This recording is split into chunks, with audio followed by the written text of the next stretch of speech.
Nah, man, nah. I just so you tweeted out a post yesterday, my boy, Oh, that one. and Oh wait, what did that? Oh, it just kills me that we have to come on here and we have to do our own research. We don't have a research team.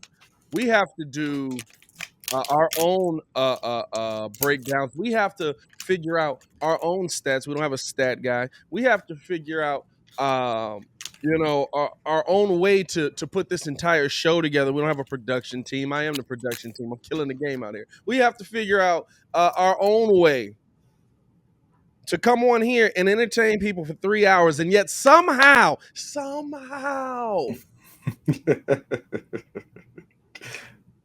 we managed to still try and speak in fact more than opinion, more times than not.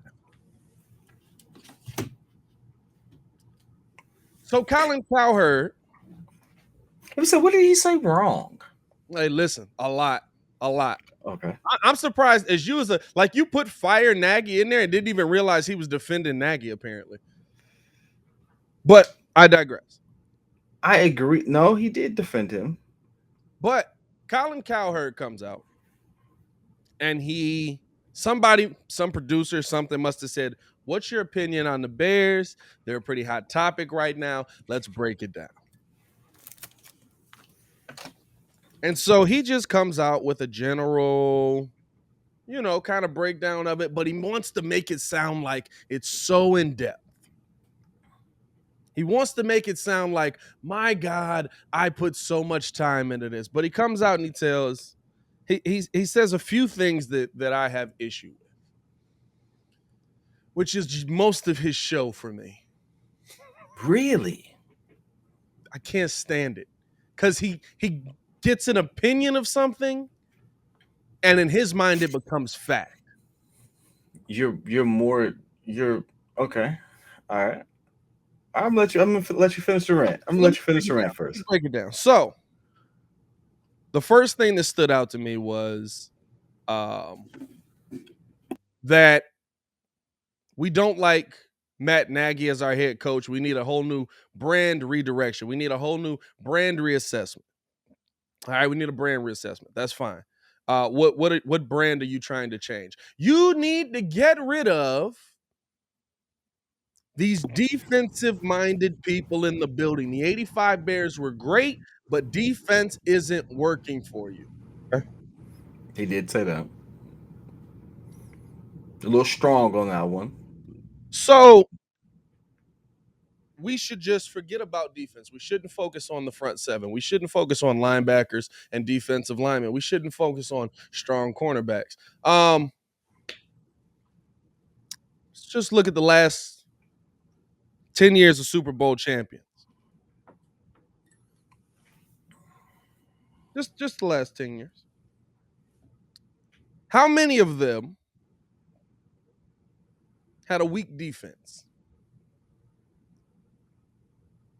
How many of them had a defense that outside of the top 10 or was outside of the top 10 in points allowed? None of them. Okay, it was one. There was a solid one. The Kansas City Chiefs. You know why? Because Pat Mahomes can come out and throw that thing.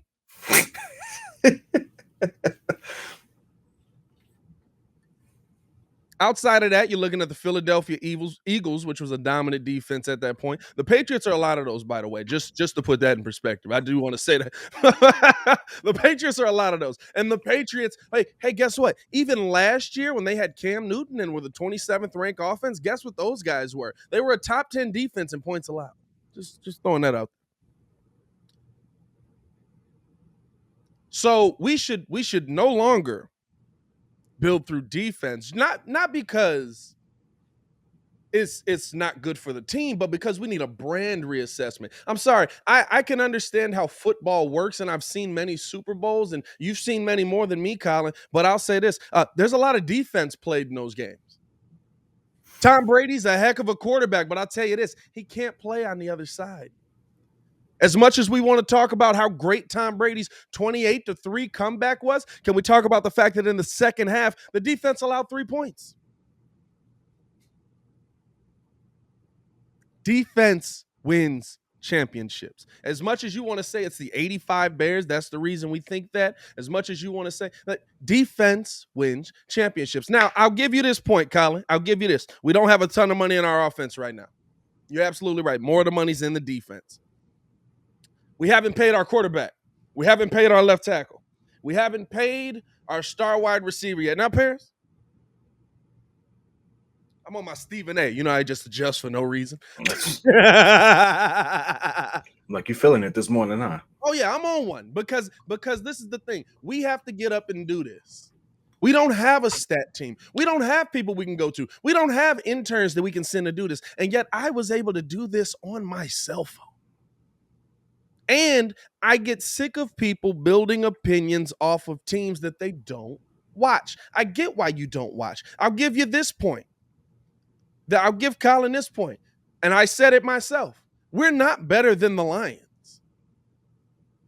Yes, we've won more than the Lions, but as far as winning we're not better than the Lions. Over the last 7 seasons, that point was an excellent point. That was an excellent. I can tell someone did some research there and put that into play. Excellent point, Colin. But you know what wasn't an excellent point? Paris, how long has Justin Fields been in the NFL? It's a rookie year. Did I miss the part where his rookie contract ended? No. Okay. How long has Tevin Jenkins been in the NFL? Same situation. Okay. How long has Darnell Mooney been in the NFL? Second year. Okay. So on the offensive side of the football, we have no money in our quarterback and our left tackle that we should pay. It's because the people we should pay are rookies. Am I the only one missing this here? He's on a national TV show every single day. Let's have intelligent statements. Let's have intelligent debate. Colin, I know you're capable of it. I've seen you do it. But there's times where you just come out and you say dumb stuff to try and make a clip for Twitter. This ain't about Twitter clips. You are national media. We have to deal in reality. You haven't paid your quarterback. By the way, you haven't paid Andy Dalton. Also a dumb statement. Andy Dalton is making $10 million this year. He's doing pretty well for a 1-year deal on a bridge quarterback.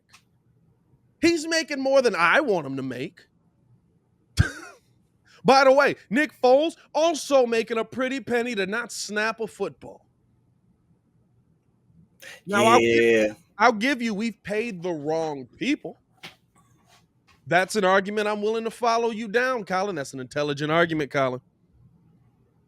That's a very intelligent argument if you come out and you say we pay the wrong people. But when you come out and you say that the Bears are trying to do nothing offensively when they just drafted a quarterback, they have Darnell Mooney. Now they're moving on from Allen Robinson, which seems like it might be the right move at the end of it, even though they did franchise tag him and pay him about $18 million this year. I will agree with you that we haven't done enough to invest in our offensive line, and that's a Ryan Pace problem, which if you had brought that up, I'm following you right down there. But no, you didn't bring those points up. You brought up that we haven't paid rookies because you're not doing your job well. I'm fine with you creating the narrative or attaching yourself to the narrative that the Bears are a bad football team. Hey, Colin, newsflash, the Bears are a bad football team. And yes, the 85 Bears was a long time ago. Neither of the people on this show here were alive for that game.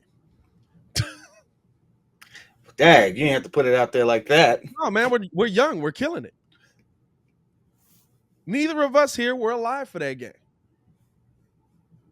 Only one of us a long time ago. I understand that my team has not won a game or had multiple winning seasons consistently until Matt Nagy showed up into town. And if we're being honest, he's probably the worst of the bunch that we've had. I get that. But Colin, I'm building intelligent arguments here that you didn't build. And you have a national platform. It's the same as when Stephen A. has the audacity to come out and give his analysis on where the Bulls brand is, and you're not watching these games. I understand that there's a lot of games in national media. Heck, I didn't watch all the games that happened last night. I get that. And we're probably going to talk about some stuff that I might not have tuned into, but you know what I'm going to say? I didn't see it. What happened? Or if I'm going to build an argument on something, I'm going to go look at what's happening before I put out a Twitter clip. We have to deal in reality. And if I can do it with a cell phone, a couple of computers, and a TV that's sitting on a chair right now, then god dang it, get yourself together. Sick of this, dog. And it's always at Chicago. It's always at Chicago. You know what, though? I'll say this with Colin. With Colin, he keep that same energy. He says a lot of dumb stuff. At least he keeps it He real keep with that same energy. My favorite clip ever is when he's like lambasting Baker Mayfield about not being a good teammate. And he finds the one clip where Baker takes the flag and runs over to the fan section. And then Baker Mayfield's like, "Did you see the times where I celebrated with my teammates on the other 6 touchdowns we scored?" "Oh, I think you should be with your teammates." I don't listen, I have opinions on things. I have opinions that are wrong on things, I'm sure, but they're my opinions. But I don't deal with them like they're fact. I say, this is how I feel about it, and this is how strongly I feel about it. That doesn't mean that it's fact. If I can do that without millions of dollars in my pocket and an entire media team behind me, then y'all need to get yourselves together. And that's why we're doing this show. Good morning, world.